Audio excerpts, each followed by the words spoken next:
It was a Friday morning, nothing special about it. I was reviewing property listings for my real estate business when the notification lit up my phone screen. The familiar chime of a banking alert, something most people check and forget. But this wasn't an ordinary alert. It was from our joint account, and the message made my blood run cold. Before we jump back in, tell us where you're tuning in from, and if this story touches you, make sure you're subscribed, because tomorrow I've saved something extra special for you. $47,000 withdrawal processed. The name on the transfer? Richard Harmon, my wife's boss.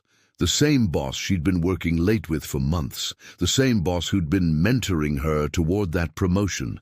The boss who, apparently, needed our life savings for his Maldives vacation. I stared at the banking alert for a full minute, the numbers glaring back at me like an accusation. $47,000. Gone. Transferred directly to Richard Harmon, the man my wife Lisa had been praising for the past year as the visionary transforming the company.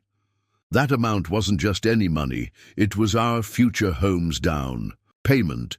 Carefully saved over 5 years of sacrifices and careful planning. My first instinct wasn't panic or even rage. It was a strange, detached curiosity as I read the transaction details. Lisa had processed it herself, in person at the bank, at 4:37 p.m. yesterday, during a time she'd told me she was in a critical strategy meeting that couldn't be interrupted. The transfer description read simply, "Approved vacation advance. Maldives project, Maldives project." The only project happening in the Maldives was Richard's 3-week working vacation he'd been bragging about at the company Christmas party. The luxury resort, the private villa, the personal chef, all, supposedly to court international investors. I remembered how he'd placed his hand on Lisa's lower back as he described the crystal-clear waters, how she'd laughed a little too enthusiastically at his jokes. Most people would have immediately called their spouse, shouting accusations, demanding explanations. But I didn't. I set my phone down on my desk and looked out the window at the Portland skyline, rain streaming down the glass in rivulets that matched my thoughts, flowing but surprisingly clear. You see, I'd been waiting for something like this. Not exactly this. I hadn't anticipated Lisa emptying our joint account for her boss's tropical getaway, but something that would finally confirm what I'd suspected for months. Lisa wasn't exactly subtle with her changing behaviors, her new priorities, her shifting loyalties. The irony wasn't lost on me. I'd spent years supporting her career, encouraging her ambitions, celebrating her successes. I'd been her cheerleader when she doubted herself, her sounding board when she strategized her next career move, and now she had decided that our shared financial future was a reasonable sacrifice for her boss's approval. A boss who, from everything I'd observed, saw people as either assets or obstacles. I calmly picked up my phone again and opened our banking app, navigating to the transaction details. I took screenshots, downloaded the receipt, and forwarded everything to my personal email. Then I typed out a simple text to Lisa. "We need to talk about the bank transfer. No accusations, no emotions, just a statement of fact." Her response came, almost immediately. "It's a business emergency. Richard needed it for a critical investor meeting. The company will reimburse us next quarter with interest. It's going to advance my career." I didn't reply. The explanations, the justifications, they were exactly what I expected. Lisa, always so smart, so strategic, yet completely blind when it came to Richard Harmon's manipulations. She genuinely believed that emptying our savings for his luxury vacation was a career investment, that her dedication would be rewarded with that VP position she'd been chasing. But here's what Lisa didn't know, what Richard certainly didn't know. That joint account, the one she'd just emptied, wasn't held at just any bank. It was at Westridge Financial, a regional bank with 12 branches across the Pacific Northwest. A bank where my college roommate, Michael Reynolds, had been promoted to Senior Vice President of Operations 3 years ago. A bank where unusual transactions over $10,000 didn't just trigger standard alerts, they triggered personal calls from Michael to me. In fact, my phone rang just as I was putting it down. Michael's name flashed on the screen. "Hey, James," he said when I answered, his voice carrying that careful professional tone he used when mixing friendship with banking matters. "Our system flagged a significant withdrawal from your joint account. Yesterday, I wanted to check in personally. Everything okay?" "I just saw it myself, Michael," I replied, keeping my voice steady. "Lisa made the transfer." There was a pause on the other end. Michael and I had known each other for 15 years. He'd been the best man at my wedding. He knew Lisa well, or at least he knew the Lisa I had married, not the person she'd become recently. "It was a substantial amount," he said carefully. "The transfer was made to a Richard Harmon. Given the size, I wanted to verify this was authorized." "By me?" "No," I said. "By Lisa?" "Technically, yes.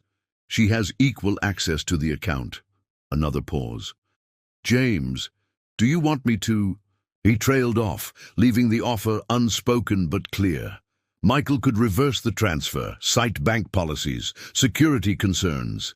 He could make this go away with a few keystrokes.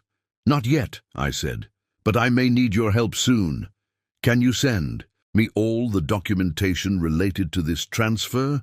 The signature card, the authorization, everything." "Of course," he said, professional as always, but with that undercurrent of friendship. "And James, I'm here if you need anything else, officially or unofficially." After hanging up, I leaned back in my chair and considered my next move. I wasn't about to show my hand. Not yet. Because while Lisa was busy convincing herself she'd made a strategic career move, she had no idea that I had been watching the signs for months, preparing quietly, methodically. It had started with small changes. Lisa's late nights at the office had multiplied when Richard became department head. The dinner conversations that once centered on our future plans gradually transformed into monologues about Richard's business genius. Her clothing style shifted. More expensive, more tailored. To impress, the new perfume she never wore at home, the sudden password on her phone, the weekend emergency meetings that left her energized rather than exhausted. I hadn't confronted her yet. Instead, I had begun taking precautions. 3 months ago, I'd opened a separate personal account at a different bank. 6 weeks ago, I consulted with Diane Martinez, an old friend from law school who now specialized in family law. A month ago, I'd moved my business assets into a protected LLC structure on her advice. And 2 weeks ago, I'd met with Officer Claire Wilson, my friend since high school, who had risen through the ranks to become a detective in the Financial Crimes Unit. I hadn't told her everything, just enough to establish a record of my concerns. "If anything unusual happens with our finances," I'd told her over coffee, "you'll be my first call." Claire had looked at me with those perceptive eyes that had solved so many cases and simply nodded. "Document everything," she'd advised. "And James, don't do anything rash." I had no intention of being rash. Lisa thought she was being clever, that a business justification would shield her from any consequences. Richard probably believed his position and influence made him untouchable. Neither of them realized they had just made the first move in a game where I had already positioned all my pieces. The rain intensified outside my window, drumming against the glass in a soothing rhythm. I checked my watch. 10:17 a.m. Lisa wouldn't be home until late, claiming another strategy session with Richard, no doubt. That gave me plenty of time. I opened my laptop and began typing an email to Diane Martinez, attaching the screenshots of the transaction. Then I texted Claire, "Remember that financial situation I mentioned? It just happened. Coffee tomorrow?" Preparing and narrating this story took us a lot of time. So if you are enjoying it, subscribe to our channel. It means a lot to us. Now back to the story. With those initial moves made, I turned back to my property listings. The lakeside cabin I'd been considering, the one I'd planned as a surprise anniversary gift, no longer seemed relevant. Instead, I clicked on a different listing, a modern downtown loft, perfect for a fresh start. Single occupancy. Lisa had made her choice, emptying our account for Richard's validation. She thought this transfer was just money moving from one place to another. She had no idea it was actually the first domino in a sequence I had carefully arranged, waiting for just this moment to let them fall. I closed the real estate listings and opened a document titled Contingency Plan. It had been waiting just in case. Now it was time to implement it. Not with rage, not with vengeance, but with the same methodical precision I'd used to build my real estate business from nothing. Lisa thought she had made a power move. She had no idea she'd just knocked over her own queen. That evening, I heard Lisa's key in the door at 8:43 p.m. I'd been sitting in our living room, reviewing documents Michael had sent over, complete records of the transaction, including Lisa's signature on the withdrawal form and a photo taken by the bank's security camera. She looked confident in that image, determined, not like someone making a mistake, but like someone who believed completely in what she was doing. "James?"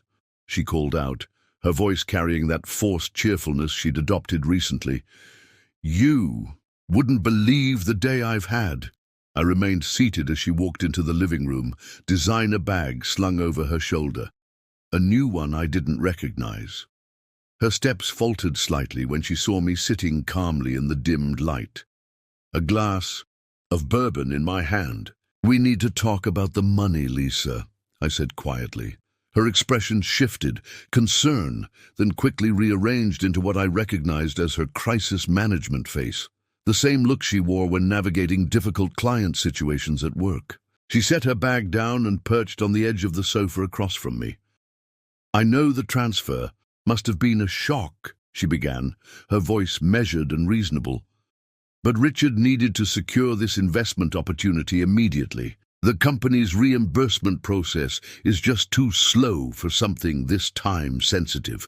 I took a sip of my bourbon, letting the warmth spread through my chest before responding.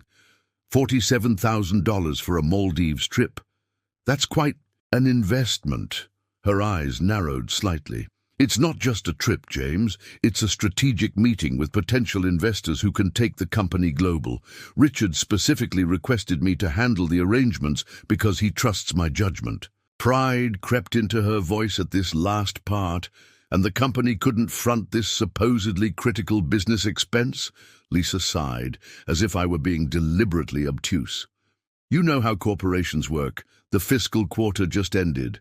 Budgets are frozen. By the time approval would come through, the opportunity would be gone." I nodded slowly, as if considering this explanation. "So when will the company reimburse the funds?" "Next quarter," she said quickly.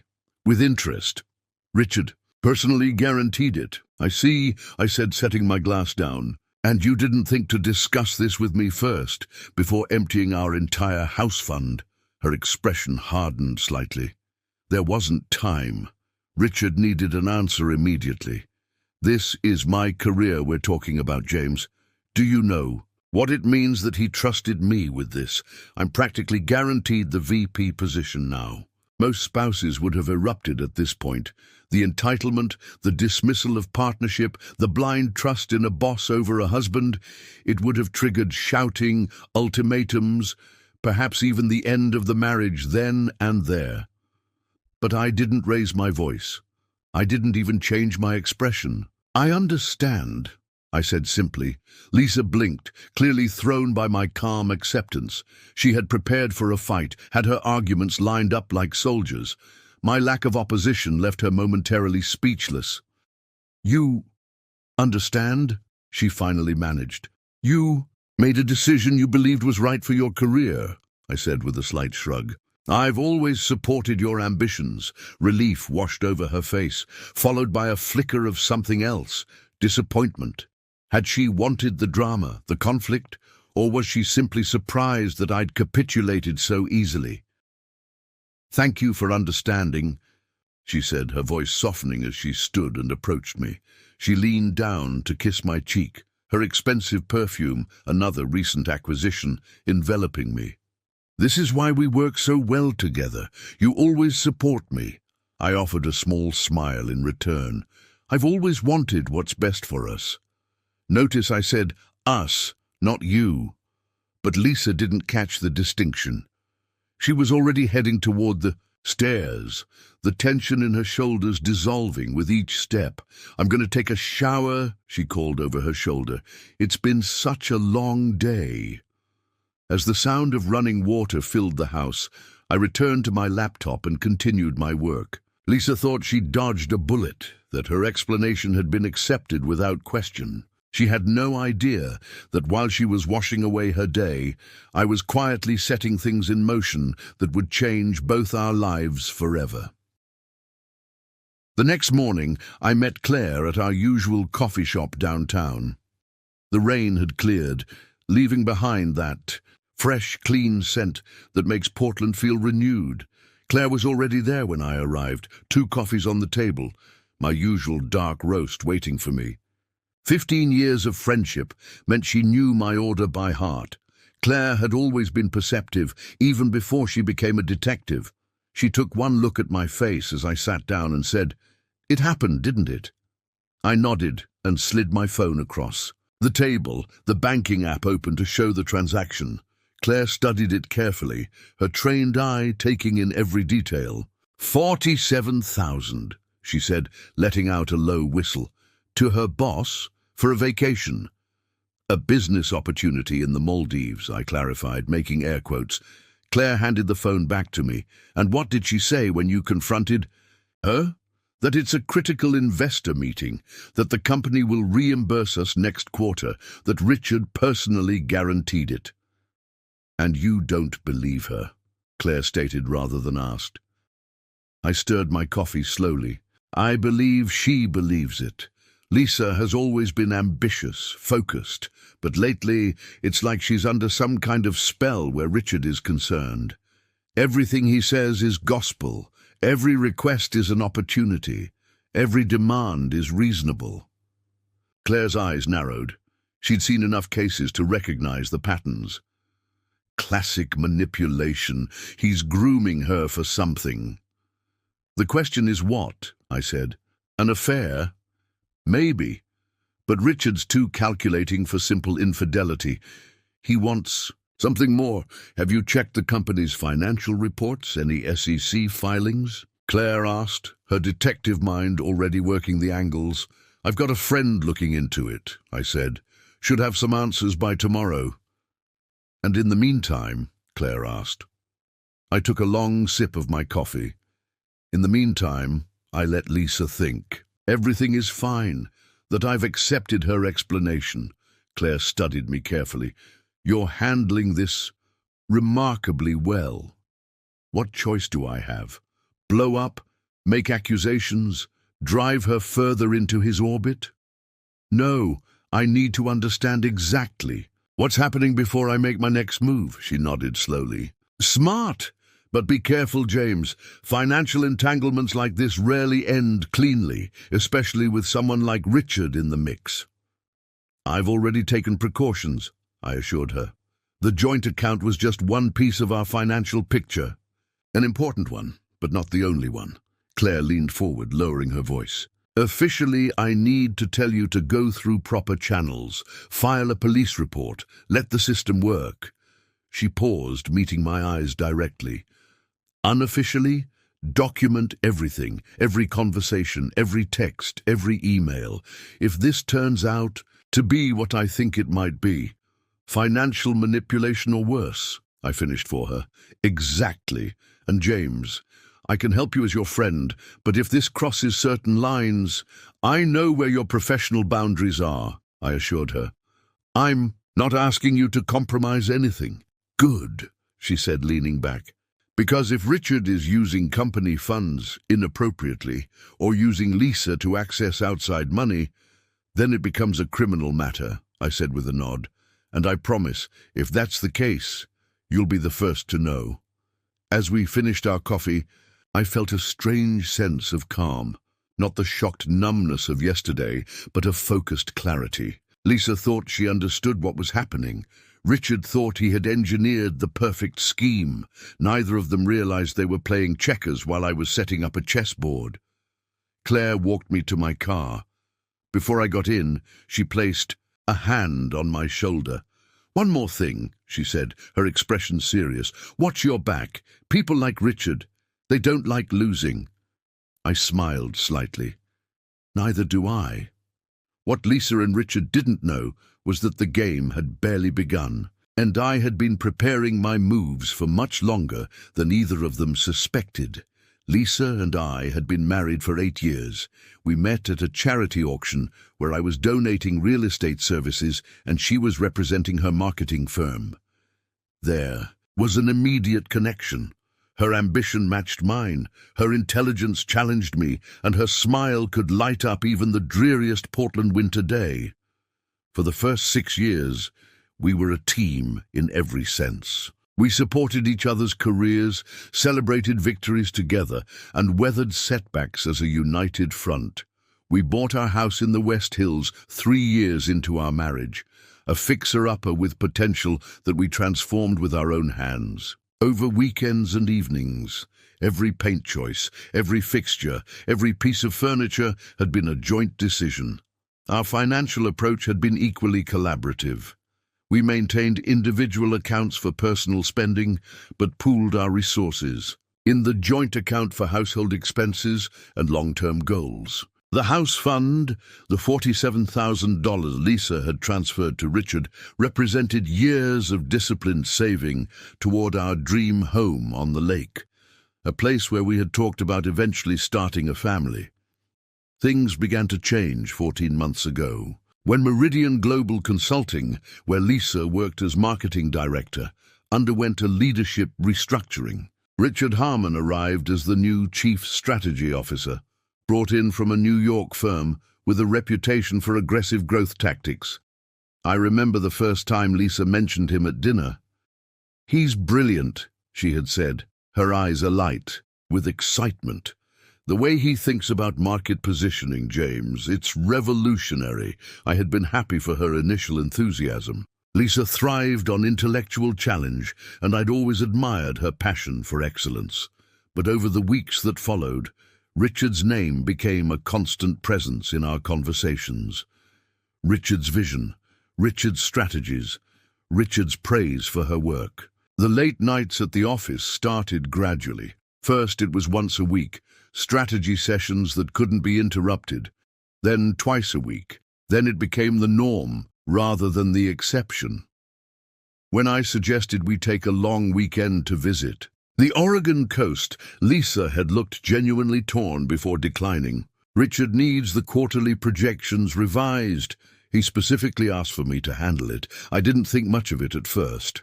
Ambitious people put in the hours. I certainly had during key growth periods of my own business. But then came the smaller changes that in retrospect formed a pattern I should have recognized sooner. Lisa began dressing differently. More expensive suits, higher heels, designer accessories that stretched even her generous salary. Professional presentation matters to Richard, she explained when I commented on a $900 handbag. He notices these things. Her phone, once casually left on countertops or coffee tables, became a carefully guarded possession. Passwords appeared on devices that had previously been open to both of us. Texts would arrive late at night, and she would step onto the patio to respond, regardless of the weather. 6 months ago, Lisa was passed over for the VP of marketing position she had been working toward for years. I'd come home with her favorite takeout and a bottle of wine, prepared to help her process the disappointment. To my surprise, she wasn't upset. "Richard says it's actually better this way," she had explained, picking at her pad thai without much interest. He's creating a new position that's better aligned with my skills, Senior Director of Strategic Initiatives. He says it will position me directly for the C-suite within 2 years. That was the first night I felt something was truly wrong. The Lisa I knew would have been furious at being passed over, would have analyzed what she could have done differently, would have created an action plan to ensure it didn't happen again. This passive acceptance of Richard's alternative wasn't like her at all. A month later, Lisa announced she would be accompanying Richard to a conference in Chicago. "It's a huge opportunity," she had said, already packing her suitcase 3 days in advance. "Richard normally takes the senior VPs to these industry events, but he specifically requested me." The conference was scheduled for 3 days. Lisa stayed for 5, offering vague explanations about extended networking opportunities. When she returned, she was carrying shopping bags from boutiques far out of our usual price range and wearing a diamond tennis bracelet I had never seen before. "Gift from the team," she explained when I asked about it, "for all the extra hours I've been putting in." I had nodded, not mentioning that in 15 years of corporate work, I had never known a team to collectively purchase diamond jewelry for a colleague.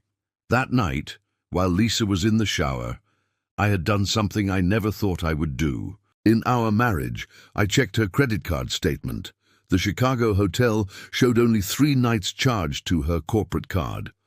The additional 2 nights had been charged to her personal card, along with room service for 2 and a spa package. Described as couples retreat. I didn't confront her, not then. Instead, I began paying closer attention, noticing patterns that had been there all along. The mention of a dinner with the team that coincided with a restaurant charge for 2 at one of Portland's most expensive establishments. The weekend emergency at the office, during which her car never left our garage, but her overnight bag disappeared. The out-of-town numbers that called during odd hours. As a real estate developer, I've learned that foundations matter. You can build the most beautiful structure in the world, but if the foundation is compromised, eventually everything collapses. Lisa and I had built what I thought was a solid foundation: trust, communication, shared goals, mutual respect. Now I was discovering cracks that suggested the entire structure was at risk. 3 months ago, I had lunch with David Chen, my attorney who handles my real estate contracts. Without explicitly mentioning my concerns about Lisa, I had asked hypothetical questions about joint finances and asset protection. David, perceptive as always, had studied me carefully before pulling out his phone. "You need to talk to Diane Martinez," he had said, forwarding me her contact information. "She specializes in these matters." Diane had been straightforward during our consultation. "Protecting yourself isn't the same as giving up on your marriage," she had assured me. "It's about creating a safety net while you figure out what's really happening." On her advice, I had begun the process of separating my business assets from our personal finances. I created a dedicated LLC for my real estate holdings, documented my separate property holdings from before the marriage, and opened individual accounts at a different bank. Not to hide money from Lisa, but to ensure that if our joint accounts were compromised, we wouldn't lose everything. And then there was Michael at Westridge Financial. Our friendship went back to college, roommates who had remained close despite taking different career paths. 3 years ago, when he became SVP of operations at the regional bank, he had personally handled the setup of our joint accounts. "I'll keep an eye on things," he had promised, a standard line he probably said to all friends who banked with Westridge. But that promise had taken on new significance 2 months ago when I called him for lunch and carefully explained my concerns. Michael had listened without judgment, then assured me he would implement additional monitoring on our accounts, the kind normally reserved for potential fraud cases. Any unusual activity, any large transfers, "You'll know immediately," he had promised. Claire Wilson's involvement had been more recent. We had been friends since high school, our paths crossing regularly in Portland's business community as she rose through the police department ranks to her current position in financial crimes. A month ago, over coffee, I had shared just enough for her to understand my concerns without placing her in an ethical dilemma professionally. So when Lisa transferred $47,000 to Richard Harmon's account, I wasn't just a shocked husband discovering betrayal. I was someone who had been quietly preparing, assembling a team and documenting patterns. The transfer wasn't the beginning of the story, it was the middle, and I was already positioning pieces for the ending. What Lisa didn't realize, what Richard certainly didn't understand, was that they weren't dealing with a passive, trusting spouse. They were dealing with someone who had spent 15 years negotiating multi-million-dollar real estate deals, anticipating problems before they arose, and always having a contingency plan. The foundation of my marriage might be cracking, but the foundation of my response had been carefully constructed, and it was solid. Looking back, the warning signs had been there all along, blinking red in my peripheral vision while I focused on what I thought mattered: our future, my business, our plans for the lake house. Hindsight, as they say, offers perfect clarity. The first real sign came about 10 months ago, during what should have been a celebration. I had closed on a commercial property downtown, a risky venture that had finally paid off with a lease to a national retail chain. I'd called Lisa immediately, suggesting we meet for dinner at Riverside, our favorite special occasion restaurant. "I can't tonight," she'd said, her voice pitched slightly higher than normal. "Richard needs me to rework the quarterly presentation. The executive board meeting is tomorrow." "Can't the team handle it?" I'd asked. "We haven't had a dinner together in weeks." There was a pause, the kind that contains an entire conversation in its silence. "You don't understand how important this is, James. Richard specifically asked for me." I'd let it go, ordered takeout, and eaten alone in our dining room. The next morning, checking our shared credit card statement for business expenses, I noticed a charge from Riverside for two at 8:47 p.m., the exact restaurant I'd suggested, on the exact night she said she was working late. When I casually mentioned it a few days later, Lisa didn't even blink. "Oh, Richard wanted to discuss the presentation over dinner. It was a last-minute thing." "At Riverside?" I'd asked. "It was convenient," she'd replied with a shrug. "Close to the office." Riverside was, in fact, 20 minutes from her office in the opposite direction from our home. But I hadn't pushed it. Then came the changes in her appearance. Lisa had always been stylish but practical. Quality clothes that lasted, classic pieces that could be dressed up or down. But suddenly her closet began filling with labels I didn't recognize, but whose prices I certainly noticed on our credit. "On card statements, Saint Laurent, Bottega Veneta?" I'd asked, looking at a statement showing thousands in clothing purchases.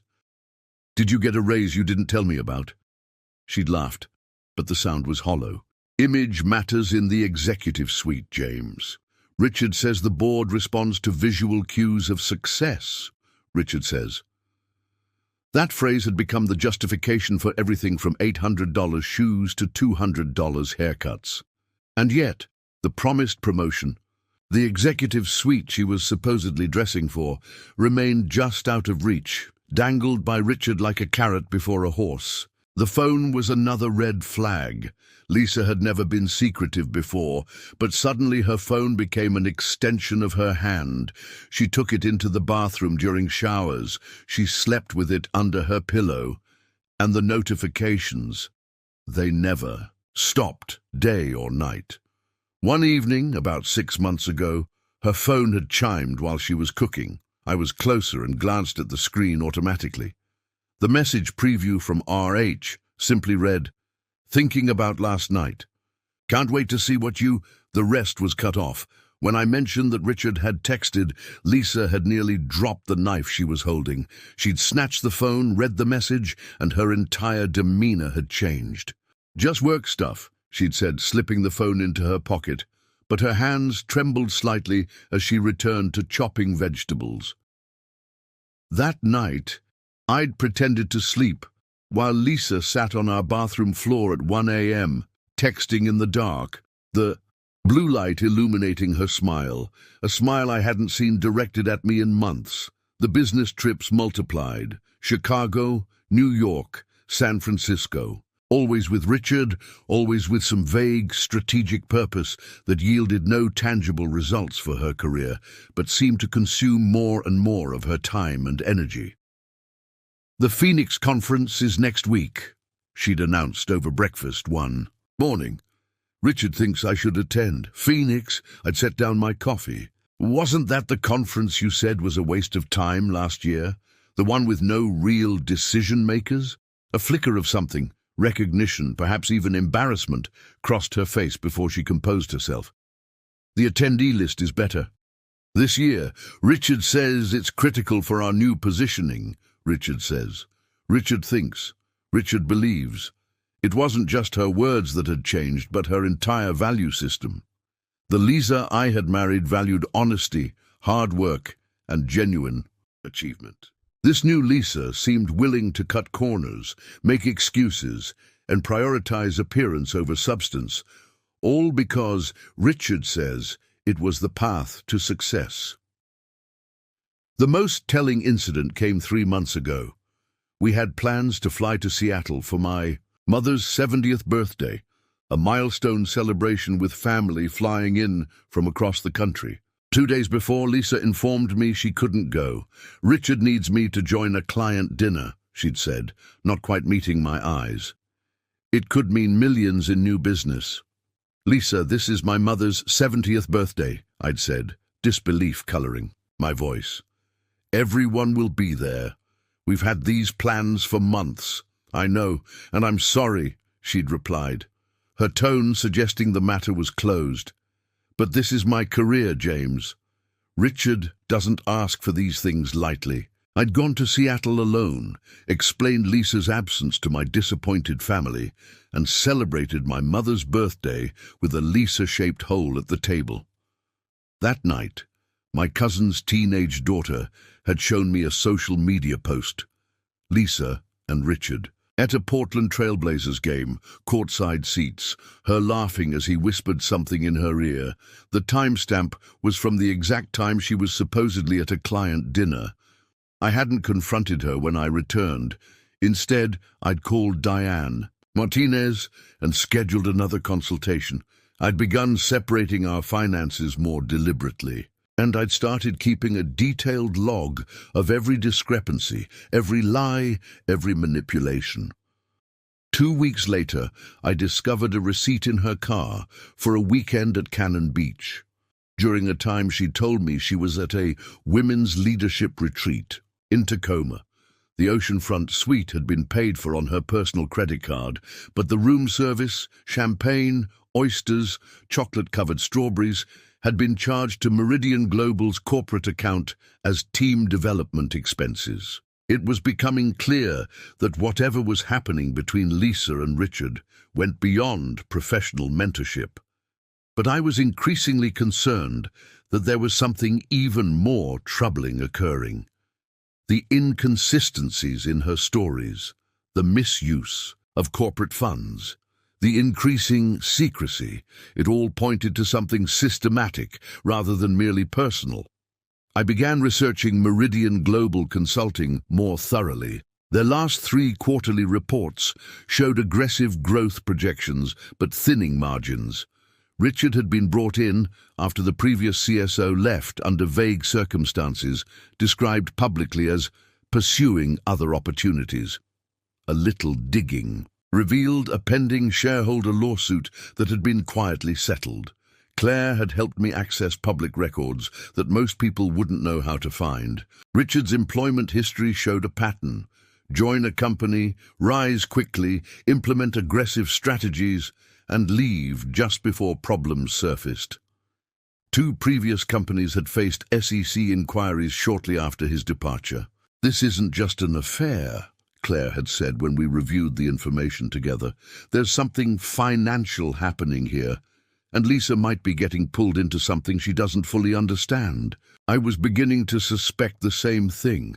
The sudden interest in our joint finances, the casual questions about my business holdings, the suggestion that we refinance our house for investment opportunities Richard had mentioned. When Lisa had asked me 3 weeks ago if I would consider liquidating my long-term investments for a guaranteed return opportunity that Richard had personally vetted, alarm bells had rung so loudly I'm surprised she didn't hear them. "I'll think about it," I had told her, buying time. 2 days later, I'd moved the remaining funds from our joint investment account into a separate secure account that Lisa couldn't access. Not permanently, just as a precaution while I figured out what was really happening. I hadn't been fast enough to protect the house fund, but as I reviewed all the warning signs, all the patterns, all the manipulations, one thing became clear. The $47,000 transfer wasn't a spontaneous decision by Lisa. It was part of a calculated plan, likely Richard's plan, that had been in motion for months. The question wasn't whether Lisa was being disloyal. The question was whether she was a willing participant or an unwitting pawn in whatever game Richard was playing. And the answer to that question would determine my next move. What Lisa didn't know, what Richard certainly had no way of knowing, was that I had been preparing for this possibility for months. Not because I wanted my marriage to fail, but because I'd learned in real estate that you always protect your investments, especially the ones that matter most. The morning after Lisa transferred our $47,000 to Richard, I activated the contingency plan I had hoped I'd never need to use. While Lisa was in the shower, I sat at my desk and began methodically implementing the protective measures I'd arranged with my team of advisors. First, I called Diane Martinez. "It's happened," I said simply. When she answered, "The financial breach we discussed?" Her voice was calm, professional. "Yes, $47,000, transferred to her boss yesterday afternoon. I'll file the emergency financial separation petition today," she said, all business. "We prepared everything in advance, so it's just a matter of updating the amounts and submitting. Do you have documentation of the transfer?" "Yes," I confirmed. "My contact at the bank has provided everything we need." "Good. We should have the temporary order by tomorrow. Until then, don't confront her directly about any suspicions beyond the transfer itself." After hanging up, I sent Michael a secure message. "Need to implement Protocol B." It was a phrase we had established weeks ago, a signal to freeze all remaining joint assets pending legal intervention. Michael would ensure that no additional funds could be transferred from any of our shared accounts without dual authorization. Next came the more difficult call, to Thomas Whitaker, a forensic accountant Claire had recommended. I had consulted with him previously, but had held off on a full investigation. That restraint was now over. "I need you to begin immediately," I told him, forwarding the dossier I had compiled on Meridian Global, Richard Harmon, and the financial discrepancies I had noted, focused particularly on the relationship between personal and corporate expenditures. There's a pattern emerging that suggests commingling of funds. "I'll start right away," Thomas assured me. "If there's anything irregular, we'll find it." While these calls might seem cold or calculated, they weren't made with vindictiveness. I wasn't looking to punish Lisa. I was trying to understand what was really happening and protect both of us from whatever scheme Richard was orchestrating. The most critical element of my preparation had nothing to do with the legal system or financial protections. 6 weeks earlier, concerned about the direction things were heading, I had installed a secure cloud backup on our home network. It automatically archived all devices connected to our Wi-Fi, including Lisa's laptop, which she often used for work at home. This wasn't about invading her privacy. I had no interest in her personal communications or normal work activities, but if, as I suspected, Richard was involving her in something potentially illegal, having a secure record might ultimately protect her as much as me. That morning, while Lisa was dressing for work, I accessed the secure server and set it to create a specialized backup of all financial documents, corporate communications, and emails containing specific keywords related to investor funds, transfers, or offshore accounts. By 10 a.m., I had also contacted our family financial advisor, Raymond Pearson, and instructed him to implement the asset protection strategy we had outlined previously. This included moving my separate property assets, those I had owned before, our marriage, into an irrevocable trust that couldn't be reached, even in a divorce scenario. "Are you sure about this, James?" Raymond had asked. We had known each other for over a decade, and he understood the significance of these moves. "I hope I'm wrong," I'd replied honestly, "but if I'm right, this isn't just about my marriage ending. This could be about protecting us both from something much worse." By noon, I had also contacted the managers of my 3 major real estate developments and updated the ownership structures to reflect the trust arrangements Diane had prepared. On paper, it would appear that I had suddenly restructured everything, but in reality, these documents had been prepared months ago, waiting in escrow for my authorization to file. The most delicate preparation involved Claire. As both my friend and a detective in financial crimes, she walked a careful, ethical line. She couldn't directly investigate Lisa or Richard without an official complaint or evidence of a crime, but she could advise me on protecting myself and recognizing warning signs.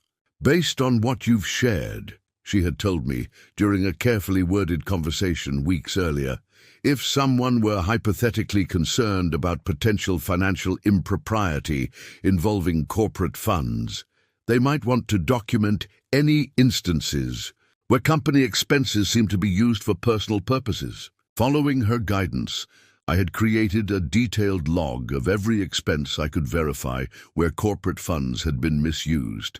The weekend at Cannon Beach charged as team development, the client dinners that were actually personal outings, the business gifts that were actually personal items for Lisa. I had also, on Claire's advice, documented every instance where Lisa had asked about my business holdings, investment accounts, or other financial assets. The pattern, when viewed comprehensively, was disturbing. A systematic exploration of our finances that had escalated over the past 3 months. My most significant hidden preparation, however, was one I had implemented just 2 weeks before the $47,000 transfer. Based on Michael's warning about unusual account inquiries, I had created a financial honeypot of sorts. The joint account that held our house fund, the one Lisa had emptied, wasn't actually our only savings. 6 months earlier, concerned about Lisa's changing behavior, I had begun gradually moving funds into a separate high-yield account under both our names, but at a different institution. I'd mentioned it to Lisa as diversifying our investments, and she had signed the paperwork without much interest. That account now held nearly $120,000, our actual house fund, while the account she had emptied was essentially a monitoring system. I had kept enough in it to be believable, but not enough to devastate us if something happened. When Lisa transferred the $47,000 to Richard, she thought she was giving him access to our entire savings. In reality, she had triggered an alert system I had put in place specifically to detect financial misconduct. The most painful part of all these preparations wasn't the logistics or the secrecy. It was acknowledging that my marriage had deteriorated to the point where such measures were necessary. Each call I made, each document I signed, each backup I secured felt like another acknowledgement that the partnership I had valued was fundamentally broken. Yet even now, I wasn't acting out of malice. If anything, I was acting out of a lingering, hoped that there might be an explanation that would make sense of all this. Perhaps Lisa was being manipulated or coerced. Perhaps she was in over her head with whatever Richard was planning. Perhaps, when confronted with the full picture, she would choose our marriage over his influence. I still wore my wedding ring as I made these calls. I still referred to Lisa as my wife, not my soon-to-be ex. I was protecting our assets, yes, but I was also creating a safety net that might ultimately protect her too, if she was being used rather than acting as a willing accomplice. By early afternoon, everything was in place. The legal protections were activated, the financial safeguards were implemented, the documentation was secured, and no one, not Lisa, not Richard, not anyone at Meridian Global, had any idea that their actions had triggered a comprehensive, defensive strategy designed months in advance. The $47,000 transfer wasn't just a withdrawal from our account. It was the key that had unlocked a system of protections that would soon reveal exactly what kind of game Richard was playing. And whether Lisa was a player or a pawn. And Richard's biggest mistake. He had no idea he wasn't dealing with just any husband. He was dealing with someone who had spent a career anticipating problems, creating contingencies, and turning challenges into opportunities. Lisa thought she understood what was happening. Richard thought he had engineered the perfect scheme. Neither of them realized that the real plan had been mine all along. Richard Harmon's overconfidence became increasingly evident in the days following Lisa's transfer of our funds. While I was quietly implementing my protective measures, he was making moves that revealed just how untouchable he believed himself to be. 2 days after the transfer, Lisa announced over dinner that Richard had invited us both to a company cocktail event the following evening. "He specifically asked that you come," she said, her tone suggesting this was some kind of honor. "He says he's been wanting to meet the man I'm always talking about." The invitation wasn't coincidental. Richard wanted to size me up, to see what kind of person he was dealing with, or more accurately, what kind of person he thought he had. Already defeated, I accepted with a smile. I'd love to meet him finally. The event was held at Meridian Global's downtown offices, a sleek, modern space with floor-to-ceiling windows overlooking the city. Lisa was visibly nervous as we rode, the elevator up, smoothing her dress repeatedly and checking her makeup in her compact mirror. "Richard's excited to meet you," she said, not quite meeting my eyes. He can be very direct sometimes." "I'm looking forward to it," I replied calmly. Richard spotted us the moment we entered the room. He was exactly as I'd imagined from the research I'd done. Tall, impeccably dressed in a suit that probably cost more than most people's monthly salary, with the practiced smile of someone used to getting his way. He excused himself from a group of admirers and walked directly toward us, his eyes measuring me with each step. "Lisa!" "You made it," he said, embracing her with a familiarity that crossed professional boundaries. He held the embrace a beat too, long before turning to me. "And you must be James. I've heard so much about you." His handshake was firm, deliberate, the kind meant to establish dominance. I matched his pressure exactly while maintaining eye contact. "Likewise," I replied with a smile that didn't quite reach my eyes. "Lisa speaks very highly of you." "Do I detect a hint of real estate in your background?" he asked, gesturing to a waiter for champagne. "Lisa mentioned you're quite the property entrepreneur." "Something like that," I said modestly. "I've always been fascinated by real estate," Richard continued, handing us both glasses of champagne. "The tangible nature of the investment, so much more substantial than mere numbers on a spreadsheet, wouldn't you agree?" "It depends on who's managing the spreadsheet," I replied, noticing Lisa's nervous glance between us. Richard laughed, though his eyes remained calculating. "Well said, very well said." He placed his hand on Lisa's lower back, a gesture of possession rather than professionalism. "Your wife is remarkable, you know. Her market insights have been invaluable to our Maldives initiative." "The Maldives," I echoed, taking a sip of champagne. "I've heard it's beautiful this time of year." "Paradise on earth," Richard confirmed. "In fact, I was just telling Lisa that she should join me for the investor meetings there next month. Her perspective would be invaluable." Lisa nearly choked on her champagne. This was clearly news to her. "Next month?" I asked innocently. "That sounds like a significant opportunity." "The most significant of her career," Richard said smoothly. "In fact, I've already secured approval for her to accompany me. The arrangements are being finalized as we speak." The implication was clear. The $47,000 transfer was just the beginning. Richard was planning to take Lisa to the Maldives, a trip that, based on my research into his previous patterns, would likely involve more than just business meetings. "How generous of the company," I remarked. "Those international business trips can be quite expensive." Something flickered in Richard's eyes, a moment of uncertainty quickly masked. "Meridian Global values talent," he said dismissively. "We invest in our future leaders." Throughout the evening, Richard's hubris was on full display. He made several references to expansion plans that, based on the company's financial realities I had researched, were wildly optimistic. He spoke of exclusive investment opportunities available only to his inner circle, and he repeatedly emphasized Lisa's future at the company, always tied directly to himself.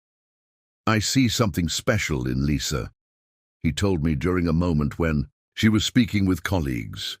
"The kind of potential others have missed. Under my guidance, she could go all the way to the executive suite." "And what would that guidance involve?" I asked, my tone conversational, but my gaze direct. Richard smiled, a predator's smile. "Dedication, loyalty, complete trust in my methods." He took a sip of his drink. "Some people aren't willing to take the necessary risks to get ahead. Lisa understands what's required. And the company funds these risks?" I asked casually. His expression hardened slightly. "I ensure that valuable employees receive the resources they need. The returns justify the investment." By the end of the evening, Richard's arrogance had revealed more than he intended. He clearly viewed Lisa as an acquisition rather than a colleague. He believed his position made him untouchable. And most importantly, he was convinced that I was exactly what he expected. A passive husband, unsuspecting and easily manipulated. As we were leaving, Richard pulled Lisa aside for a private word. I pretended not to notice, but watched their reflection in the window. He whispered something that made her eyes widen, then handed her a small envelope. She slipped it into her purse without opening it. In the car, Lisa was unusually quiet. "Richard seems confident about the company's future," I observed. "He's a visionary," she replied automatically, but without her usual enthusiasm. "He sees opportunities others miss." "Like the Maldives trip?" I asked. "You hadn't mentioned that before." Her hands twisted in her lap. "It just came up. Nothing's confirmed yet." "He seemed pretty certain," I noted. "Said the arrangements were already being finalized." Lisa stared out the window. "Richard sometimes gets ahead of himself." That night, after Lisa fell asleep, I carefully checked her purse. The envelope contained a key card to a suite at the Northwood, Portland's most exclusive hotel, with a handwritten note. "Tomorrow, 9 p.m. We'll discuss Maldives preparations." I photographed both, returned them exactly as I'd found them, and sent the images to Diane, Claire, and Michael. Richard's overconfidence wasn't just personal, it was systemic. He believed his position protected him. He believed Lisa was completely under his influence, and most damagingly, he believed I was oblivious to it all. What he failed to understand was that his arrogance had created the perfect conditions for his downfall. Each assumption he made about me, about Lisa, about what he could get away with, was another weakness in his armor. The next morning, I received a text from Claire. Background check complete. Your suspicions were right. 2 previous companies, same pattern. SEC investigation ongoing but confidential. Tread carefully. Richard thought he was the chess master in this game. He didn't realize he was actually just a piece on my board. The morning after the Meridian Global event, I set my strategic response in motion. This wasn't about emotional reaction.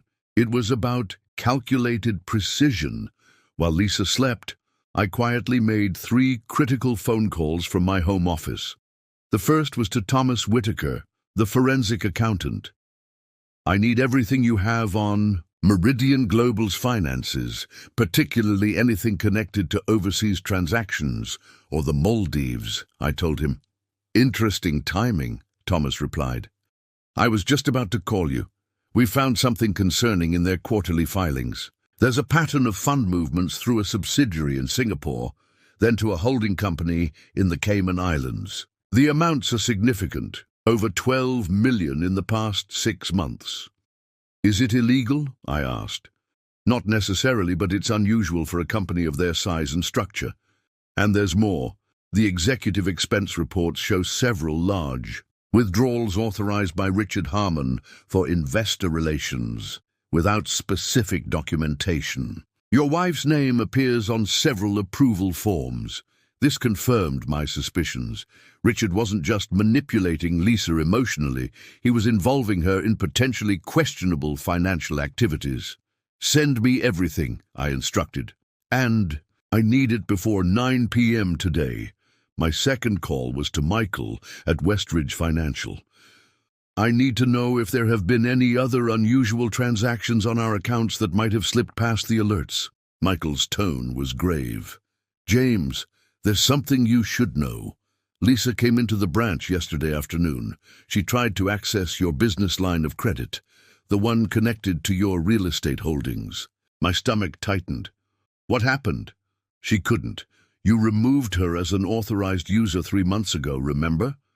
She seemed surprised, said there must be some mistake, that you were planning to use those funds for a joint investment. Opportunity.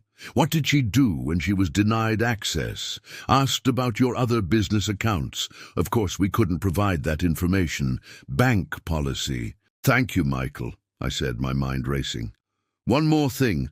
I need a complete record of all access attempts, both successful and unsuccessful, on all our accounts for the past 3 months. Already compiling it, he assured me. I'll have it to you by noon. My final call was to Claire. As a detective in financial crimes, she walked a careful line between our friendship and her professional obligations. I have something you need to see, I told her. Not as my friend, but in your official capacity. You found evidence of a crime. Her voice shifted from casual to professional in an instant. Potentially. Financial records showing irregular fund movements, possible misuse of corporate accounts, and what might be attempts to access secured credit lines without authorization. I paused. And Claire. Lisa's fingerprints are all over it. She was silent for a moment. Bring what you have. To the station at 2 p.m. Ask for me at the front desk. This needs to be by the book.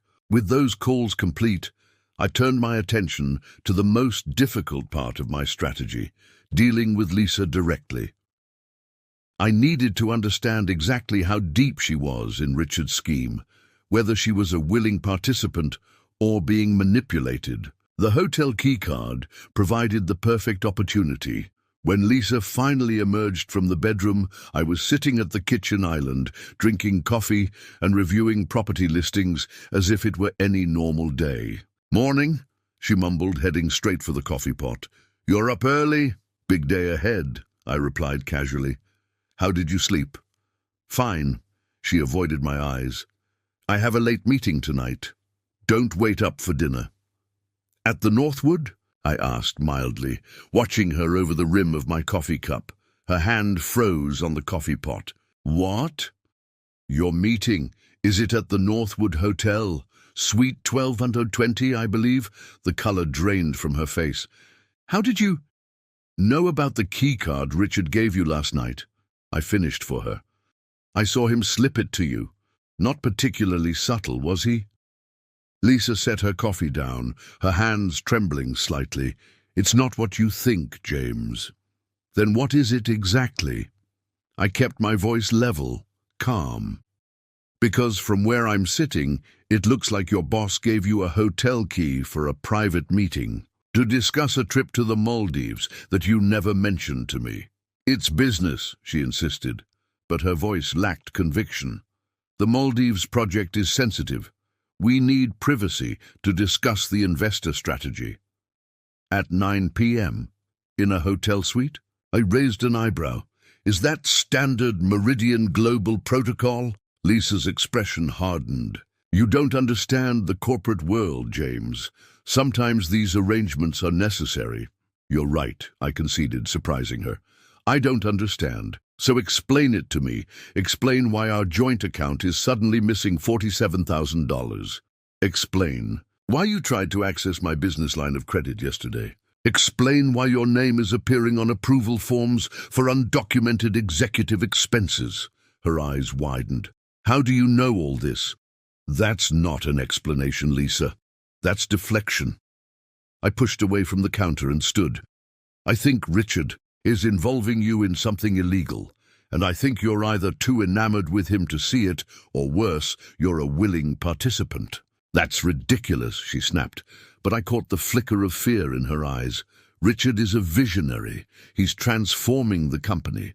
These investment strategies are complicated, but they're completely legitimate.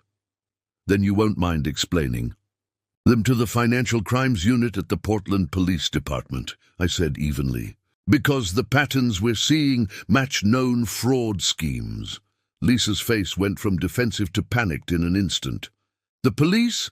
James, you can't be serious. This is my career we're talking about. This is our life we're talking about, I corrected her. Our savings, our future, and possibly your freedom, if Richard is doing what I think he's doing. For the first time in months, I saw a crack in Lisa's devotion to Richard. Uncertainty flickered across her face. What? What do you think he's doing? Using company funds for personal expenses, moving money through offshore accounts to avoid oversight, and possibly grooming you to take the fall if things go wrong. I softened my tone. Lisa, think about it. Why would he need our personal savings for a legitimate business expense? She sank into a chair, her defenses crumbling. He said the company accounts were being audited, that we needed to use alternative funding sources temporarily. She looked up, suddenly vulnerable. He promised it would be back in our account within 2 weeks, with a bonus. I nodded, pieces falling into place. And the hotel meeting tonight, her cheeks flushed with shame. To go over wire transfer instructions for the Maldives property. He wants me to authorize payments from my personal accounts since the corporate cards are being monitored. Your personal accounts, I repeated, or our joint accounts. Her silence was answer enough. I sat down across from her, keeping my voice gentle but firm. Lisa, you have a choice to make today. You can meet Richard tonight and go deeper into whatever scheme he's running. Or you can come with me to meet Detective Wilson and help us understand exactly what's happening at Meridian Global. She stared at her hands. If I go to the police, my career is over. If you don't, your freedom might be, I countered. Financial fraud carries serious penalties, and Richard has positioned you to absorb the blame. For several long moments, Lisa was silent, the weight of realization settling on her shoulders. When she finally looked up, I saw something I hadn't seen in months. Clarity. What do we do? She asked quietly. First, you call Richard.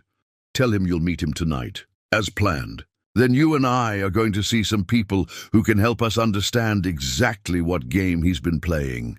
As Lisa reached for her phone, her hand still trembling, I felt no triumph, no vindication, only relief that she might finally be breaking, free of Richard's influence and determination to ensure that his hubris would be his downfall. At precisely 2 p.m., Lisa and I walked into the Portland Police Department's Financial Crimes Division. Claire met us in the lobby, her professional demeanor firmly in place despite our personal connection.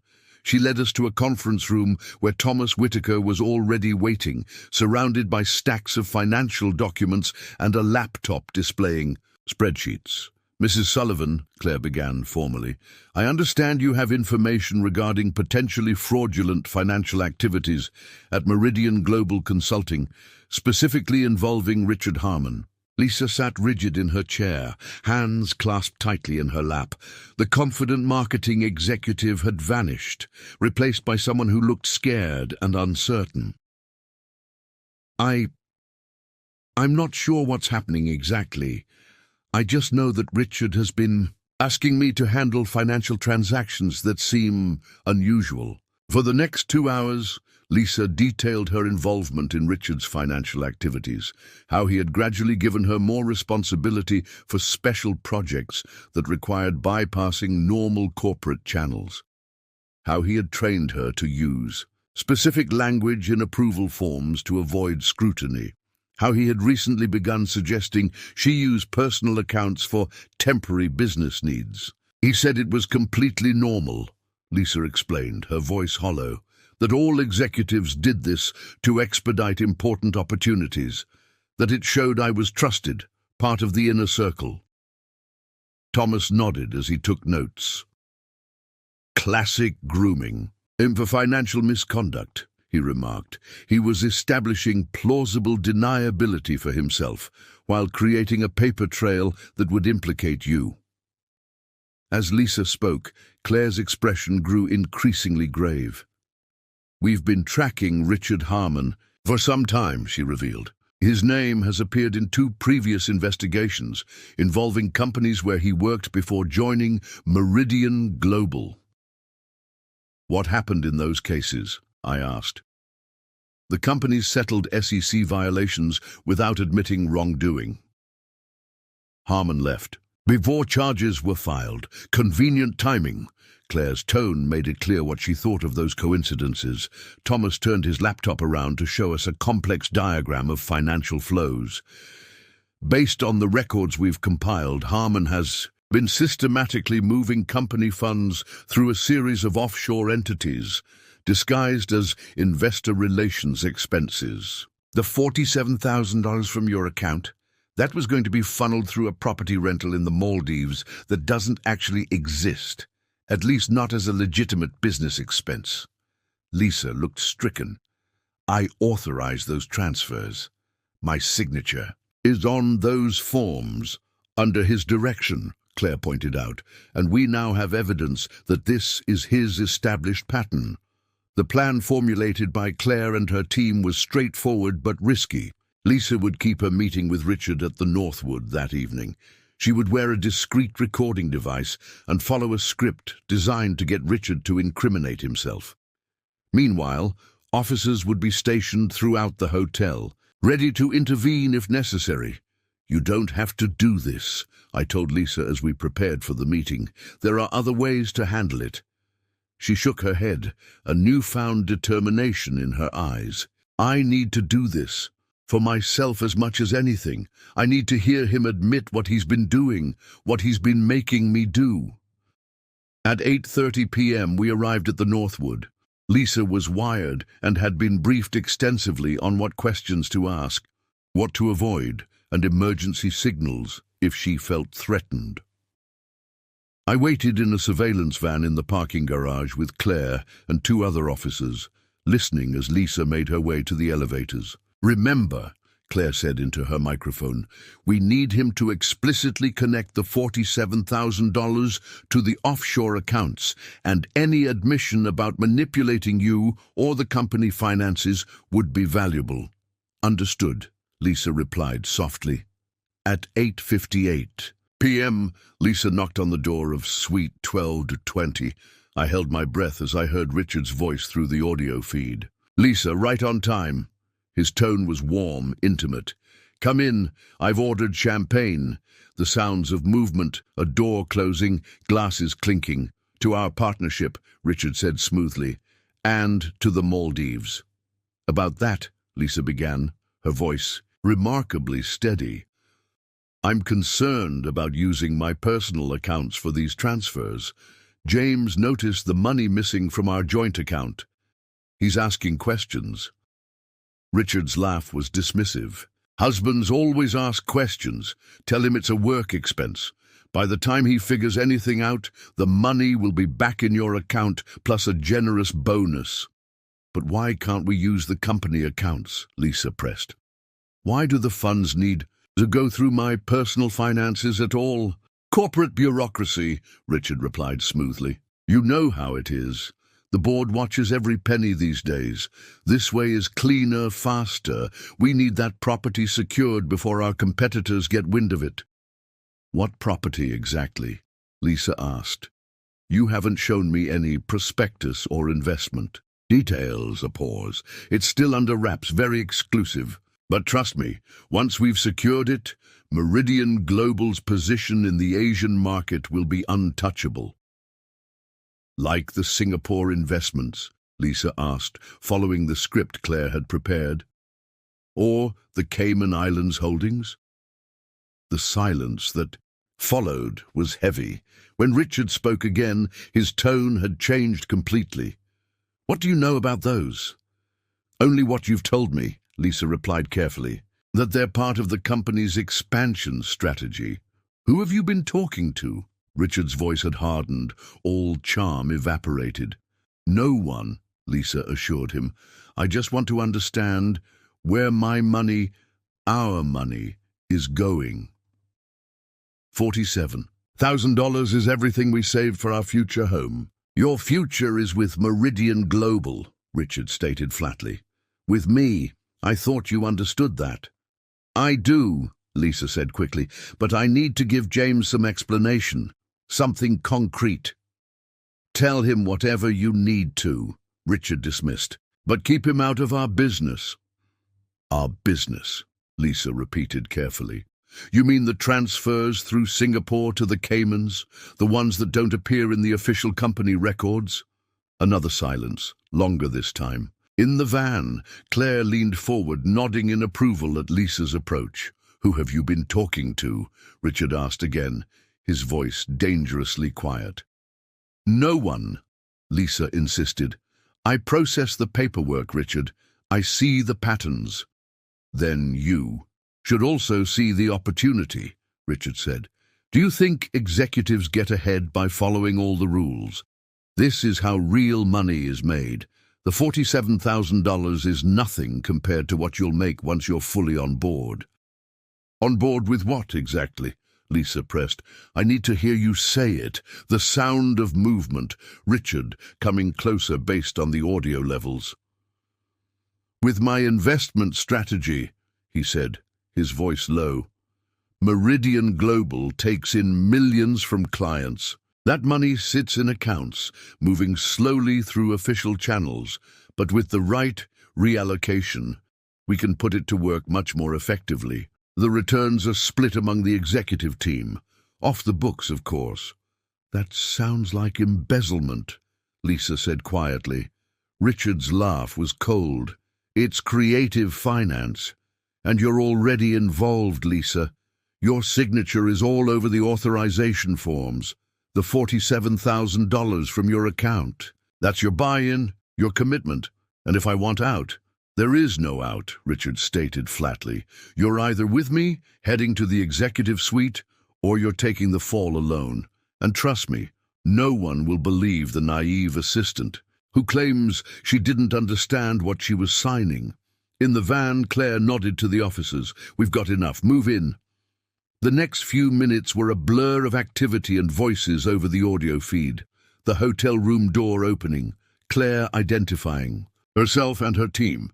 Richard's outraged protests, the formal arrest for suspicion of fraud, embezzlement and coercion. And through it all, Lisa's steady breathing as she finally broke free from Richard's manipulation. "When I finally saw her again," being escorted from the hotel by a female officer. Her face showed exhaustion but also relief, like someone who had been carrying a heavy burden and could finally set it down. The confrontation wasn't just between Richard and the authorities. It was between Lisa and her own choices, between truth and manipulation, between partnership and exploitation. And in that moment, as our eyes met across the hotel lobby, I knew that whatever happened next, whether our marriage survived or not, at least the foundation of honesty had been restored. In the days following Richard's arrest, his carefully constructed empire began to collapse like a house of cards in a windstorm. The morning after the hotel confrontation, Meridian Global's board called an emergency meeting. By afternoon, they had issued a press release announcing Richard's leave of absence pending an internal investigation, corporate speak for we're distancing ourselves as quickly as possible. I sat with Lisa in our living room, watching the local news coverage. Her name hadn't been mentioned in the initial reports, but we both knew it was only a matter of time before her involvement came to light. "What happens now?" she asked quietly, staring at the television as Richard's corporate headshot flashed on screen beside footage of police escorting him from the Northwood in handcuffs. "The authorities will continue their investigation," I explained. "Claire says they're bringing in forensic accountants from the FBI's Financial Crimes Unit. This is bigger than just Portland PD now." Lisa nodded, her expression distant. "And me? What happens to me?" It was a complex question with no simple answer. Claire had explained that Lisa's cooperation would be considered, but the extent of her involvement would need to be thoroughly investigated. For now, she was a cooperating witness rather than a suspect, but that status wasn't guaranteed to last. "One day at a time," I said, the best answer I could offer. By the end of the week, the full scope of Richard's scheme began to emerge. Thomas Whitaker called with updates as the investigation progressed. "It's remarkable," he said, his professional tone tinged with something like reluctant admiration. "Harmon had created an elaborate network of shell companies across 3 continents. He was siphoning investor funds through fake development projects, including the non-existent Maldives resort." "And Lisa's role?" I asked, stepping out onto the patio so she wouldn't hear. From what we can tell, she was being positioned as the fall person. Her signature appears on dozens of authorization forms, but always as a secondary approver. Harmon was careful to keep his own name one step removed from the most questionable transactions. The picture became clearer when Meridian Global's CFO, facing scrutiny himself, decided to cooperate fully with investigators. He revealed that Richard had been orchestrating similar schemes at his previous 2 companies, always recruiting a loyal lieutenant, typically an ambitious woman, to handle the paperwork. When investigations inevitably began, Richard would depart with millions while his chosen assistant faced the consequences. "It's a pattern," Claire explained when she came by to update us officially. "We've identified 3 other women at previous companies, all ambitious, all trusted by Harmon, all left holding the bag when things went south. 2 took plea deals. 1 served 14 months in federal prison." Lisa's face went pale. "That would have been me." "But it isn't," Claire reminded her. "You got out in time and you're cooperating. That makes all the difference." As the investigation deepened, more of Richard's victims emerged. Not just the companies he'd defrauded, but the people he'd manipulated along the way. Former colleagues reached out to Lisa, sharing similar stories of how Richard had isolated them, made them dependent on his approval, and gradually pulled them into his schemes. Most devastating was the call from Andrea, Richard's former protégé at Benchmark Solutions in Chicago. She had spent 11 months in federal prison after taking a plea deal in a case disturbingly similar to the Meridian Global situation. "He told me I was special," Andrea told Lisa during their hour-long call. that he saw potential in me no one else recognized. By the time I realized what was happening, my signature was on everything, and his was nowhere to be found. While Lisa processed these revelations, the practical consequences of Richard's scheme began to materialize. The $47,000 Lisa had transferred to Richard's account was gone, moved immediately to an offshore account, and from there to a maze of shell companies. The FBI had frozen dozens of accounts, but recovering specific funds would take months, if not years. Meridian Global was in crisis mode. With Richard in custody and his financial manipulations exposed, the company's stock plummeted. Lisa was placed on administrative leave while the board determined how much she knew and when she knew it. 10 days after Richard's arrest, the district attorney's office requested a formal interview with Lisa. Diane Martinez, now acting as her legal counsel, accompanied us. "Mrs. Sullivan," the assistant district attorney began, "we understand you were working directly under Richard Harmon's supervision for the past 14 months. At what point did you become aware of financial irregularities?" Lisa took a deep breath, her hands steady as she recounted the gradual process by which Richard had drawn her into his scheme, starting with legitimate work, adding special projects, introducing urgency and secrecy, cultivating dependence on his approval, and eventually normalizing behavior that, viewed objectively, was clearly fraudulent. "I should have recognized it sooner," she admitted, "but he made everything seem logical, necessary. Each step was just a small compromise from the one before." The ADA nodded, taking notes. "And the $47,000 transferred from your joint account?" "He told me it was temporary, that the company would reimburse it with interest, that it would bypass the red tape slowing down the Maldives project." Lisa's voice became stronger as she continued. "I believe now that there was no legitimate Maldives project. It was a front for moving money offshore. And you're prepared to testify to this effect?" "Yes," Lisa said firmly. "I want to make this right." As the unraveling of Richard's schemes continued, his personal facade began to crumble as well. The charming, confident executive was replaced in media coverage by a desperate man trying to shift blame.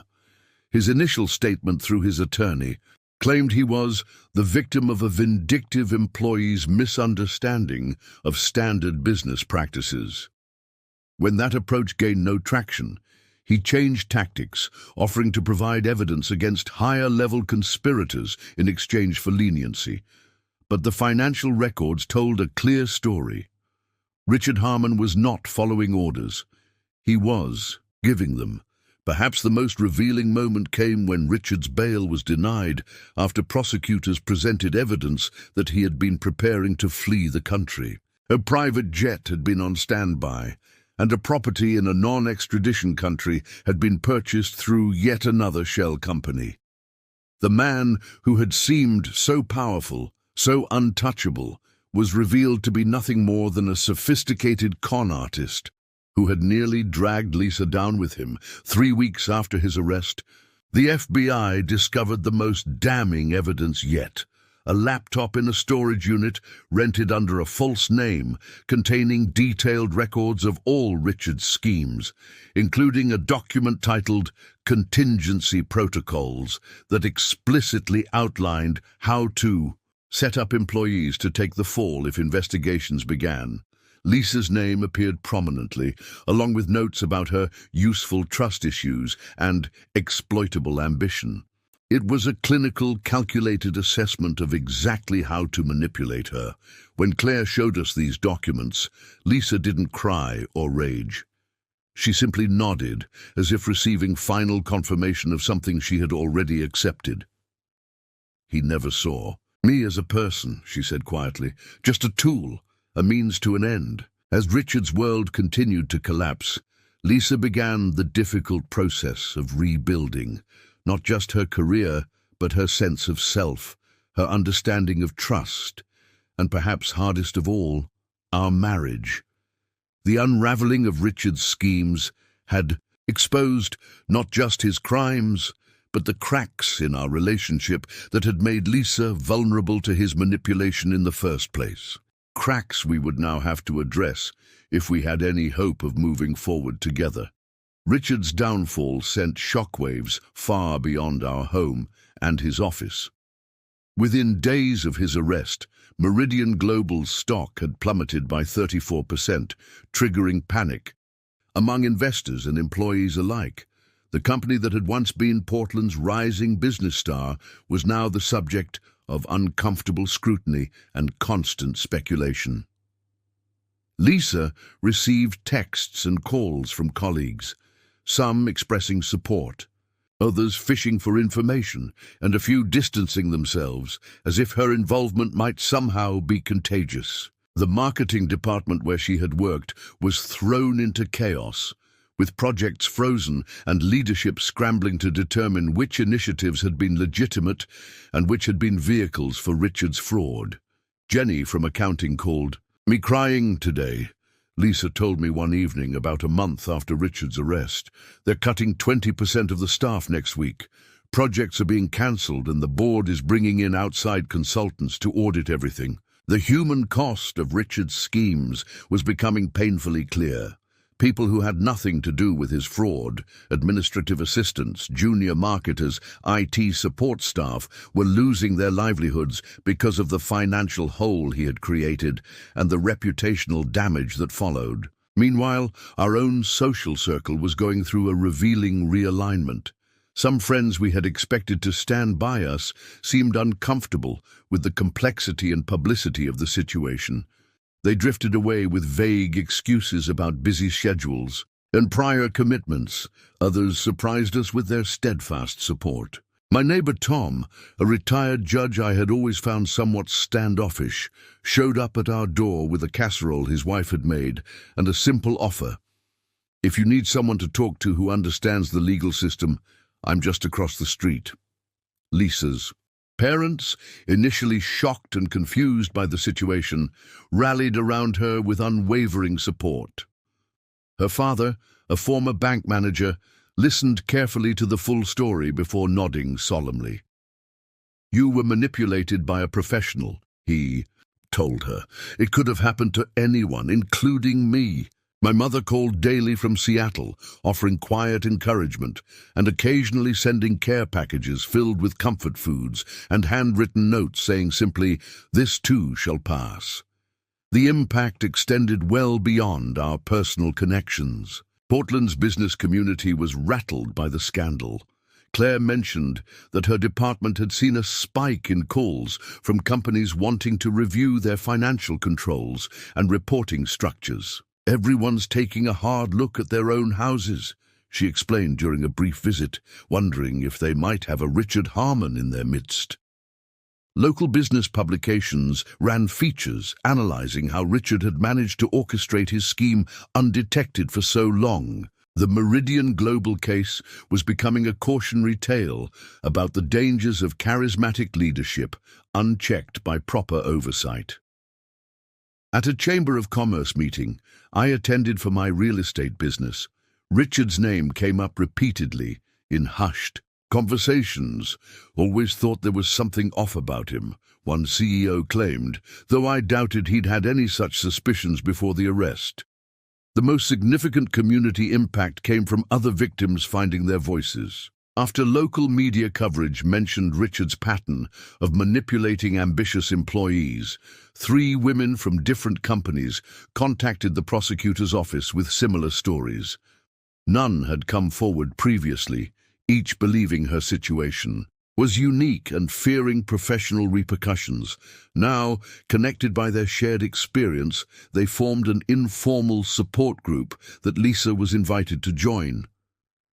It helps to know I wasn't uniquely gullible, Lisa admitted after her first meeting with them. These are smart, accomplished women. If Richard could manipulate them too, maybe I can stop blaming myself quite so much. The ripples even reached Westridge Financial, where Michael found himself fielding questions from the board about how they Good better protect clients from similar situations. We're implementing new protocols for large transfers, he told me over lunch. Additional verification steps when joint account holders make substantial withdrawals. Your situation is literally changing our policies. Perhaps the most unexpected community impact came from an invitation Lisa received to speak at Portland State University's Business Ethics Seminar. The professor, having followed the case closely, wanted students to hear firsthand how ethical compromises can begin with small steps that seem reasonable in isolation. "I'm not sure I'm the right person to be giving ethics lessons," Lisa said when she showed me the email, "given everything that happened." "Actually, you might be exactly the right person," I countered. "You've seen how it happens from the inside." "That's valuable perspective." After considerable thought, she accepted the invitation. Her honesty about her own mistakes and what she had learned resonated with the students and faculty alike. The department chair approached her afterward about developing a case study based on her experience that could be used in future ethics courses. What had begun as a personal betrayal and financial crime was transforming into something with broader meaning, a wake-up call for corporations, a cautionary tale for ambitious professionals, and an opportunity for genuine conversation about power, influence, and ethical boundaries in the workplace. As for Meridian Global itself, the company announced a complete leadership overhaul and the appointment of a respected former federal prosecutor as their new ethics compliance officer. The board chair issued a public statement acknowledging the organizational failures that had allowed Richard's scheme to flourish. "We dropped the ball," he admitted in a surprisingly candid press conference, "and we're committed to making sure it never happens again." In the midst of these community ripples, Lisa and I were still figuring out our own path forward. The external impacts were easier to track than the changes happening within our marriage and within ourselves. But one thing was becoming clear. Healing would require more than just Richard's punishment. It would demand honest reassessment of the foundation we had built together and whether it was strong enough to support a new beginning. 6 months after Richard's arrest, our lives had undergone a profound transformation. The immediate crisis had passed, but its effects continued to reshape our reality in ways neither of us could have anticipated. Richard's case had moved through the legal system with surprising efficiency, largely due to the mountain of evidence and his own miscalculations. Facing dozens of federal charges and the prospect of decades in prison, he eventually accepted a plea deal: 15 years in a federal penitentiary, forfeiture of all assets, and full cooperation in recovering funds for his victims. The $47,000 from our joint account was eventually recovered, though not in the way we expected. While the specific funds had been moved through Richard's labyrinth of shell companies and were effectively untraceable, Meridian Global's board, eager to repair the company's reputation, established a victim compensation fund. As part of this initiative, they reimbursed us the full amount plus interest, but the financial resolution was just one aspect of our transformation. The deeper changes were happening within us both, individually and as a couple. Lisa had resigned from Meridian Global, recognizing that staying would only prolong the association with Richard and the scandal. After a period of soul-searching, she made a decision that surprised us both. She started her own marketing consultancy, focusing specifically on small businesses and non-profits. "I want to use my skills to help organizations that are doing genuine good," she explained as she showed me her new business plan, places where success isn't just measured in profit margins. Her first clients came through Claire's recommendation: a women's shelter looking to increase community awareness, and a sustainable agriculture project needing help with grant applications. The work paid less than her corporate position, but the satisfaction it brought her was evident in ways I hadn't seen in years. My own transformation was more subtle, but equally significant. The experience had changed how I approach my real estate business, making me more mindful of the human element in every transaction. Properties weren't just investments, they were homes, workplaces, community spaces. I began focusing more on development projects that served neighborhood needs rather than just maximizing returns. Our marriage, nearly destroyed by Richard's manipulation, was gradually rebuilding on a stronger foundation. We had started couples therapy with Dr. Peterson, a specialist recommended by Diane, who helped us navigate the complicated emotions of betrayal, forgiveness, and rebuilding trust. What happened wasn't just about Richard, Lisa acknowledged during one particularly difficult session. I was vulnerable to his manipulation because something was missing between us. I felt unseen in ways I couldn't even articulate. It was a painful truth to hear, but a necessary one. My own role in our marital drift became clearer through these conversations. I had grown complacent, assuming our foundation was solid without doing the ongoing work to maintain it. Success in business had sometimes come at the expense of presence in our relationship. I was so focused on building our financial security that I missed the emotional insecurity growing between us, I admitted. That created an opening Richard was all too happy to exploit. We instituted a new rhythm in our marriage, weekly date nights where business and household discussions were off limits, quarterly weekend getaways to reconnect, and a daily practice of sharing 3 specific gratitudes about each other. Small steps, but they were gradually rebuilding the intimacy that had eroded over time.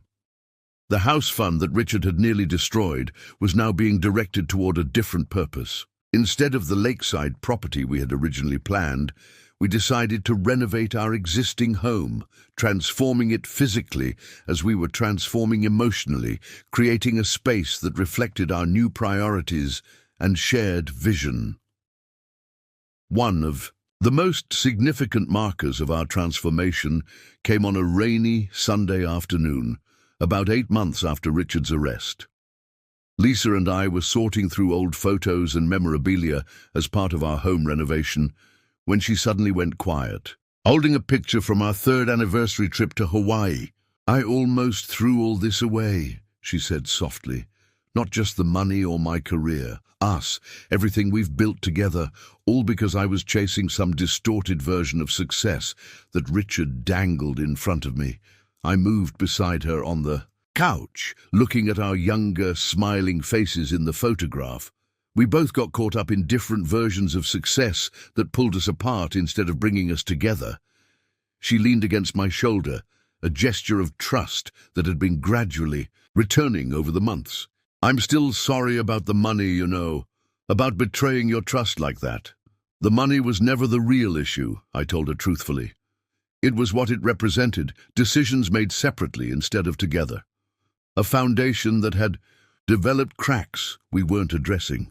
We sat in comfortable silence for a while, the rain pattering against the windows, before Lisa spoke again. "Do you think we would have found our way back to each other without all of this happening?" It was a question I had pondered myself in the quiet hours of many nights. "I don't know," I answered honestly. "But I do know that sometimes it takes almost losing something to recognize its true value." The transformation wasn't just happening within our home. Lisa's support group of Richard's former victims had evolved into an advocacy organization focused on workplace ethics and recognizing manipulation tactics in professional settings. She had become an active member, occasionally speaking at their events about her experience and the warning signs she had missed. My friendship with Claire had deepened through the ordeal. Her guidance had been invaluable, and our regular coffee meetings continued long after the case was resolved. She had recently been promoted to head of the Financial Crimes Unit, partly due to the high-profile success of Richard's case. Michael at Westridge Financial had implemented the new account protection protocols he'd developed after our situation. And he'd asked me to share our experience with the bank's executive team as they refined their approach to joint account security. Even my mother had been transformed by the experience, becoming more directly involved in our lives and developing a close relationship with Lisa that had previously been cordial but distant. Perhaps the most profound transformation was in our perspective. The material goals that had once seemed so important, the lakeside house, the career achievements, the status markers of success, had been replaced by something more fundamental, a genuine appreciation for the life we were creating together, and the people who had shown up for us when it mattered most. As we continued sorting through memories that rainy afternoon, making piles of what to keep and what to let go, I realized that the same process was happening in our lives on a larger scale. We were keeping what truly mattered, discarding what didn't serve us, and creating space for new possibilities neither of us could have imagined before. Richard had intended to destroy us when he manipulated Lisa into emptying our account. Instead, he had inadvertently set us on a path towards something stronger, more authentic, and ultimately more valuable than what we had before. The transformation wasn't complete. Perhaps it never would be. But we were moving forward together, our eyes open, our foundations stronger, and our priorities clearer than they had ever been. 2 years after that Friday morning when I discovered the $47,000 missing from our account, Lisa and I sat on the back deck of our renovated home, watching the sunset paint the Portland sky in hues of orange and pink. Our garden, once neglected during our career-focused years, now bloomed with native plants that attracted hummingbirds and butterflies. "I got a call from Andrea today," Lisa said, referring to the woman who had served prison time as one of Richard's previous victims. "The advocacy group's educational program just got approved for a state grant. They'll be implementing it in business schools across Oregon next semester." I smiled, genuinely happy for this woman I'd never met, but whose story had become intertwined with ours. "That's incredible. From victims to educators, that's quite a journey." "It's funny," Lisa mused, sipping her tea. "If you had told me 3 years ago that losing my corporate career would lead to the most fulfilling work I've ever done, I would have thought you were crazy." Her consultancy had evolved beyond our expectations, now employing 4 people and maintaining a waiting list of clients drawn to her unique perspective on ethical marketing and authentic business communications. The crisis that could have defined her as a victim had instead revealed her as a leader. "Sometimes I wonder," I said, voicing the thought that occasionally still surfaced, what would have happened if Richard had never entered our lives, if the account had never been emptied? Lisa was quiet for a moment, considering. "I think we would have continued drifting, me chasing validation through career advancement, you building financial security without addressing what was crumbling between us. We might have reached our goals, but lost each other in the process." Her insight resonated with something I'd been reflecting on myself. "The money in that account was meant to build our dream home," I said, "but we were measuring success by the wrong metrics all along." In the 2 years since Richard's arrest, we had both arrived at a profound understanding. Security isn't just financial. The bank accounts, investment portfolios, and property holdings I had so carefully protected were important, but they weren't foundations. They were resources. The true foundation was what we built between us: trust, communication, shared purpose, and the courage to see each other fully, even when it was uncomfortable. Richard's final sentencing hearing had been 6 months ago. Lisa and I had attended, together, not out of vindictiveness, but to achieve closure. Richard had looked smaller somehow, diminished without his expensive suits and air of authority. When given the opportunity to address his victims before sentencing, he had offered a carefully worded apology that stopped short of genuine remorse. "I regret that my business strategies were misinterpreted and led to this unfortunate outcome," he had said, still unable to admit the calculated nature of his schemes. The judge had seen through it immediately. "Mr. Harmon," she had responded, "your business strategies were fraud, pure and simple. Your greatest crime wasn't financial, it was the deliberate manipulation and betrayal of people who trusted you." Those words had provided more healing than any restitution could have offered. The recognition that what happened wasn't just about money, but about fundamental human bonds, had validated our experience in a way that felt like permission to finally move forward. Claire had joined us for dinner the night after the sentencing. Now promoted to a leadership position in the department, she remained one of our closest friends, a relationship forged in crisis that had evolved into something meaningful and lasting. "You know," she had told us over dessert, "in my line of work, I usually see the worst outcomes of these situations. Marriages that don't survive the betrayal, financial ruin that can't be overcome. But you two," she had gestured between us with her fork, "you're the case I tell new detectives about when they get cynical." Lisa and I had exchanged glances, recognizing the journey in each other's eyes. It hadn't been easy. There had been setbacks, arguments, moments of doubt. The trust that had been damaged wasn't repaired overnight, but rebuilt gradually, decision by decision, conversation by conversation. Now, sitting on our deck 2 years later, I reached over and took Lisa's hand. "You know what I've been thinking about lately? That text I sent you after seeing the bank alert. We need to talk about the bank transfer." Just 5 words. I was so careful not to reveal what I knew or how I felt. Lisa squeezed my hand. "And now I think the most valuable thing we can offer each other is the truth, even when it's difficult, especially when it's difficult." The sun dipped below the horizon, painting the clouds in deepening shades of purple. In the distance, the lights of downtown Portland began to twinkle in the gathering dusk.